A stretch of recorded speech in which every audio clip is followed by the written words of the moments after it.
جو قصر کی چھت سے اس جم افیر کو دیکھ رہے تھے، محاصرہ کرنے والے عبید اللہ ابن زیاد اور اس کے ساتھیوں پر سنگ باری کر رہے تھے۔ عبید اللہ ابن زیاد اور اس کے باپ پر لعنت کر رہے تھے۔ محاصرہ توڑنے کے لیے عبید اللہ ابن زیاد نے سوچا کہ نفسیاتی جنگ چھیڑ دی جائے، لہٰذا اس نے چند باحیثیت افراد سے کہا، تم لوگوں کے پاس جاؤ اور ان سے گفتگو کرو اور اس کام کے نتیجے سے ڈراؤ تاکہ وہ جناب مسلم ابن عقیل علیہ السلام کا ساتھ چھوڑ دیں۔ اس کام پر کثیر بن شہاب حارثی، کاکا بن شور دہلی، شیس بن ربی تمیمی، حجار بن اجبر اور شمر بن ذل جوشن سبابی مقرر تھا۔ ان لوگوں نے جناب مسلم ابن عقیل علیہ السلام کے قریبی افراد سے رابطہ قائم کیا اور خیر خواہ کے طور پر انہیں جناب مسلم ابن عقیل علیہ السلام کی مدد کرنے سے ڈرایا۔ انہوں نے خیر خواہ کی صورت میں ان سے جھوٹ بولا اور کہا کہ یزید ابن معاویہ کا لشکر شام سے آ رہا ہے، وہ تمہیں بے دردی سے کچل دے گا، اپنی جان و مال کو خطرے میں نہ ڈالو۔ ان جھوٹ بولنے والوں نے انہیں یہ اطمینان دلایا کہ عبید اللہ ابن زیاد نے یہ قسم کھائی ہے کہ اگر رات تک تم لوگوں نے محاصرہ نہ توڑا اور اپنے اپنے گھروں کو واپس نہ گئے تو بیت المال سے تمہارا اور تمہارے بچوں کا وظیفہ بند کر دیا جائے گا، اور تم میں سے گناہ گار خطا کاروں کی جگہ بے گناہ اور غائب لوگوں کی بجائے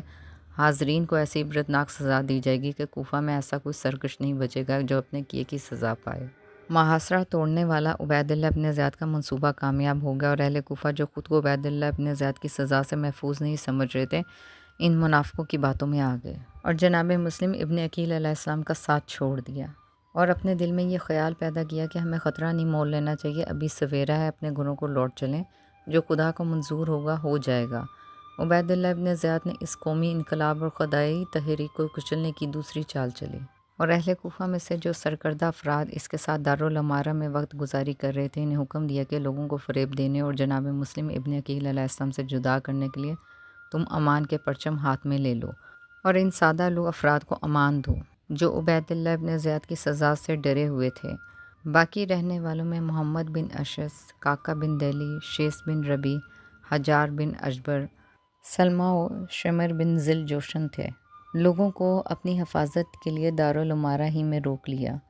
کثیر ابن شہاب جو کہ حکومت کا خاص پٹھو تھا، شام تک جناب مسلم ابن عقیل علیہ السلام کے مددگاروں سے بات کرتا رہا۔ آخر کار لوگوں کو مبارزہ سے روکنے میں اور انہیں جناب مسلم ابن عقیل علیہ السلام سے علیحدہ کرنے میں کامیاب ہو گیا۔